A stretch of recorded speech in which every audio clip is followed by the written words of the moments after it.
First of all, please subscribe to our page for more audiobooks. Thank you. How to Be Free by Joe Blow. Chapter 12. Sexuality. In discussing the nature of sexuality, it is necessary to simplify things to a degree. There are qualities that we can reasonably associate with one gender or the other based on probability.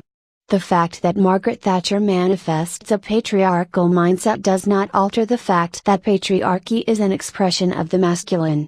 Similarly, it is helpful to speak about homosexuality without getting into the finer technicalities of Kenzie's sliding scale of sexual orientation.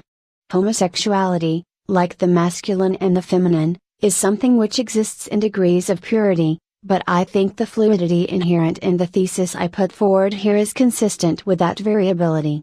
But first we need to examine what we mean by sex. We can forget about the role of sex for reproduction. There is nothing new that I can say about that. The mystery that needs to be explored is that of recreational sex. Why is it important to us? What do we get out of it? Why are the sexual desires of many, if not most, of us gender specific? And what determines to which gender we feel most attracted? The non-reproductive sexual behavior of humans exists along a sliding scale. At one end is what we can truly describe as the act of making love. At the other end is rape. The act of making love is a physical union between equals characterized by the sharing of physical pleasure and in which all parties are paying full attention to the other participants. This definition allows for the possibility for an act of genuine lovemaking to include more than two participants, but I do feel that such an act is hard to achieve because it is hard to truly focus one's physical affections on more than one person at a time. Love divided is love diluted.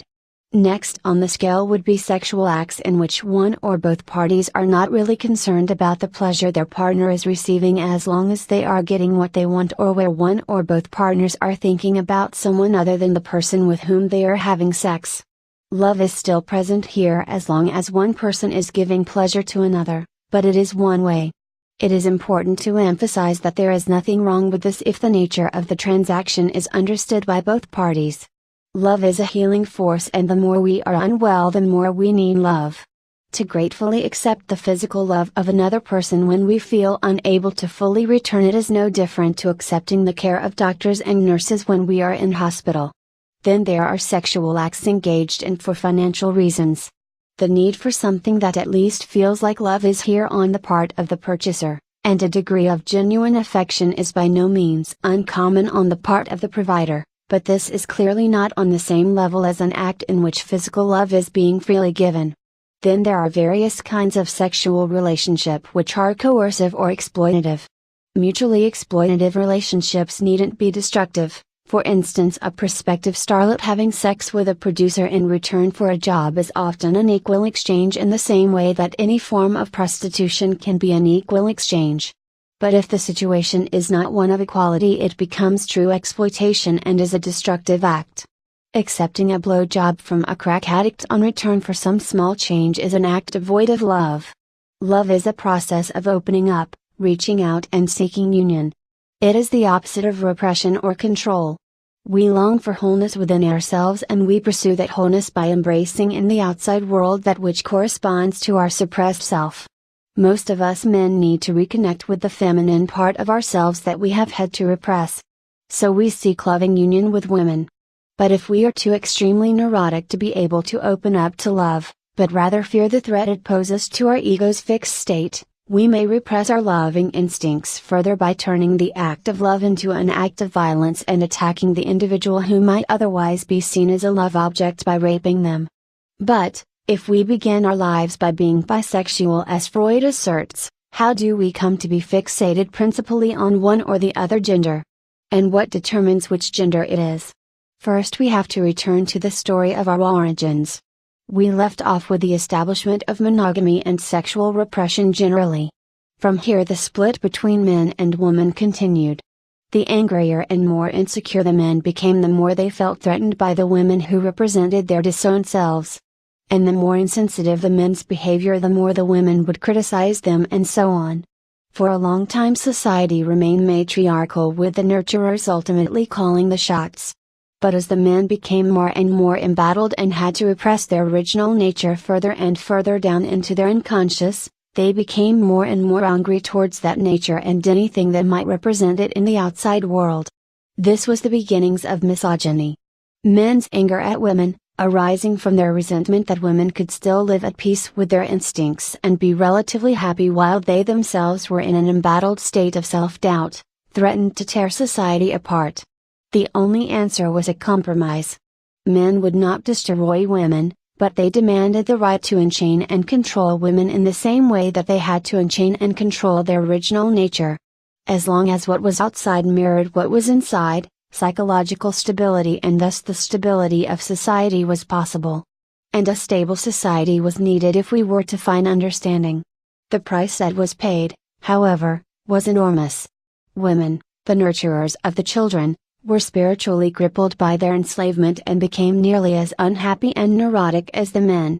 This is the furnace within which our sexuality is forged. Our sexual desire is a pull toward wholeness. The man wants to experience loving acceptance from the original source of criticism of his newly aggressive and competitive behavior. The woman wants man to come back to her. In her heart of hearts she is still sitting around that campfire looking in heartbreaking sadness at the man who has lost his soul fighting leopards. She wants to love away the pain. Our sexual love object is a symbol for that with which we want to reunite inside ourselves. Men often are attracted to young pretty women. The features we identify as pretty are childlike features, slim build, wide eyes, full lips and smooth skin. Men's predilection for such women is so great that, over the process of a couple of 1,000,000 years, it has led to us becoming more childlike in appearance as a species. We have lost most of our body hair as well as our sloping foreheads. The adult human looks remarkably like a chimpanzee fetus. The reason for this preference is that we associate youth with lack of neurosis, with innocence if you like, with a generosity of spirit, uninhibited capacity for love. Of course what ignites our sexual arousal is here a symbol and may not reflect the psychological reality of the individual. There is also the MILF, mother I'd like to fuck, archetype. Here once again there is a desire to reunite it with the instinct for love but now in the form of the nurturing mother. One complaint that many men make is that women aren't attracted to nice guys. Of course this isn't true. Women's taste in sexual partners varies greatly. But the complaint arises because of the mystery that many women love men who are not good to them. And in the extreme we see the case of women falling in love with jailed serial killers.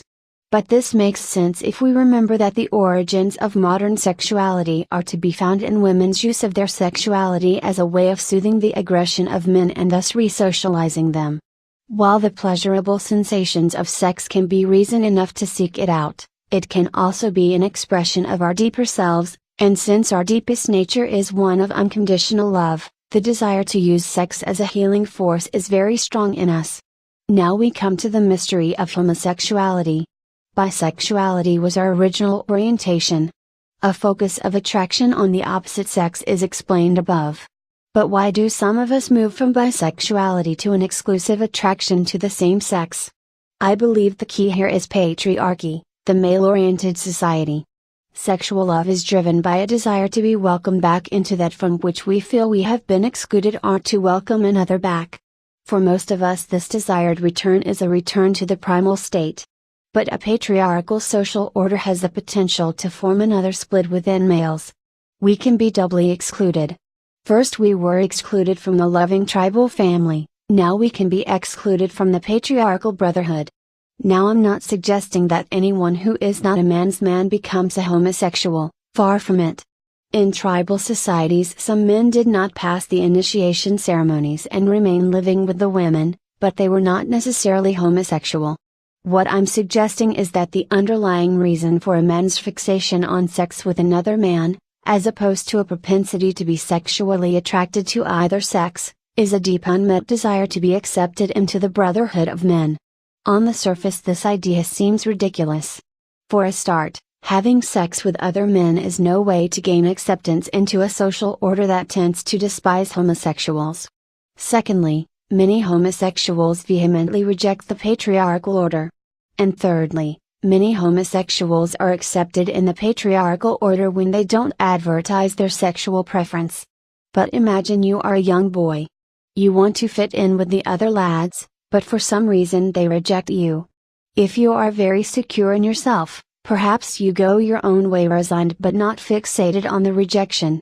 But if you are truly hurt by the rejection, you may react in a number of ways. You may express your pain by mocking those who rejected you, essentially saying, "I didn't want to be a member of your club anyway." You may become introverted, hiding your pain and trying to not be rejected further by outwardly conforming to the expectations of those who initially showed you signs of rejection, or you may overcompensate by assuming a persona of supermasculinity. This is what happens on the surface, but deep down, where your sexual drives lie, rejection by men has superseded rejection by women, and our original nature, as the rift that your sexuality longs to heal. Your psychological response to the original rejection may determine the type of men you want to make love to, but it is only a man who can answer your principal need for healing. To clarify the different types of response: 1. Mocking those who reject you. One of the most common forms the stakes is flamboyant effeminacy. Since aggressive self-discipline is so important to the patriarchal order, to act in an effeminate and unrestrained manner, is an act of rebellion against that order. 2. Introversion. This is simply remaining in the closet, living in a miserable state of conformity lest you suffer further rejection. 3. Supermasculinity. An obvious example is the macho leather-clad gaze. In recent times, with intolerance toward homosexuals still being rife, many look to biology to provide a rationale for tolerance. But this is a risky strategy. It is unlikely we will ever find a gay gene. Common sense suggests that such a gene would be self-eliminating anyway. If we rest our arguments on science and then science fails to come up with a desired result, our position is seriously compromised. As for those who talk about a cure for homosexuality, the best argument arising from my hypothesis is that, if homosexual sex is therapy for childhood trauma, the only thing that might eventually change the homosexual's orientation would be having far more homosexual sex than he is at the moment. As for lesbianism, that is fairly easy to understand. Men can be very difficult and loving them can be a painful process. Since the sexual drive is a drive toward wholeness, and the feminine, unlike the masculine, is not divided against itself, a woman does not need a man to find wholeness through sexuality. The battle for sexual tolerance requires a strong and unequivocal stand. As long as we are careful not to do damage to ourselves or others, all sex is good for us. Sex can heal us. Sex can make us better people. Acknowledging the neurotic roots of our sexual desires does not demean those desires, it ennobles them. And it ennobles us. We are not shameful deviants, as some like to claim. We are the wounded soldiers of society's struggle for self-knowledge, taking the time to lick each other's wounds.